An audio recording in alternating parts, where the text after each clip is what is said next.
Bon, alors Franck. Oui, Ariane. Franck Tapiro, Pénélope Tapiro. Pénélope, je fais juste une petite parenthèse. C'est elle qui chante la chanson, elle le joue. C'est elle qui chante avec toi, avec Markem, avec toute l'équipe. Mais c'est elle qui prête sa voix, c'est vrai, elle le joue. Parce qu'on a toujours notre petit film avec des dessins d'enfants. On s'est dit que parler du mieux logement avec non seulement des dessins d'enfants et une voix d'enfant, c'est plus positif. Je crois qu'on a eu raison. Ah, on a eu raison, t'es d'accord Pénélope? Oui. Alors qu'est-ce qu'on dit là? Qu'est-ce qu'on fait de ce bilan de cette journée? C'est la 3e journée Solidarité Logement, la première fois qu'elle se passe sur le parvis l'Hôtel de Ville, en collaboration et en partenariat avec l'Hôtel de Ville. Qu'est-ce qu'on se dit? On se dit, la route est longue mais on avance? Tu sais, je connais des associations avec des causes aussi importantes que celle-là qui ont mis 7, 8, 9, 10, 11 ans même pour émerger et avoir cette chance-là. Les Restos du Cœur au démarrage, il a fallu attendre au moins la 7e édition avant que ce soit vraiment reconnu. Donc nous, je trouve qu'on a déjà beaucoup de chance. Première année à la République, c'était déjà magique. La deuxième à Bordeaux, on a été accueillis magnifiquement. Et la troisième, vraiment, où la mairie nous fait l'honneur d'être là, c'est déjà magnifique. Déjà, c'est une chance. 2, on a un projet absolument génial avec la Pop-Up House qui se construit en quelques heures et qui montre, parce qu'il faut, je pense, le démontrer, qu'on peut arriver en quelques heures avec très peu d'argent à construire une maison magnifique et donc qui nous aidera à loger des gens qui cherchent un toit. Donc encore voilà, l'idée c'est de se dire en bout de 3 ans, on arrive à faire une démonstration d'abord qu'on peut tous lutter pour le mieux logement plutôt que contre le mal logement. Oui, très important dans notre discours. C'est positif. Positif Ah oui, à oui. tout prix, hein. Et surtout que ça génère de l'intérêt de la part des gens et surtout on espère amener des idées et changer un peu l'état d'esprit des gens pour montrer que c'est pas si difficile que ça.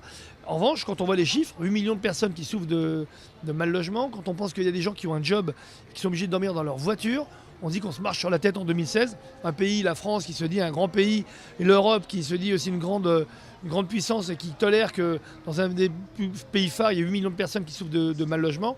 Il y a une incohérence totale. On sait qu'on a fait des progrès sur la faim, on meurt plus de faim, on souffre de faim. Moi, il y a des gens qui meurent aujourd'hui de mal logement. Donc j'espère qu'en 3 ans, on a réussi à faire bouger un petit peu les lignes, mais c'est que le début de l'histoire. Ah oui, il y en a une maison à Illogiou.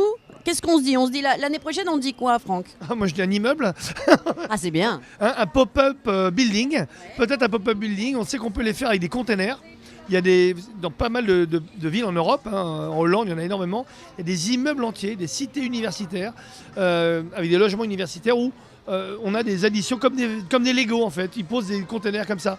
Donc moi j'aimerais bien qu'on lance un vrai concours aussi et qu'on appelle tous les grands designers et les grands architectes à se pencher là-dessus en disant voilà quelques dizaines de milliers d'euros et non pas quelques dizaines de millions d'euros.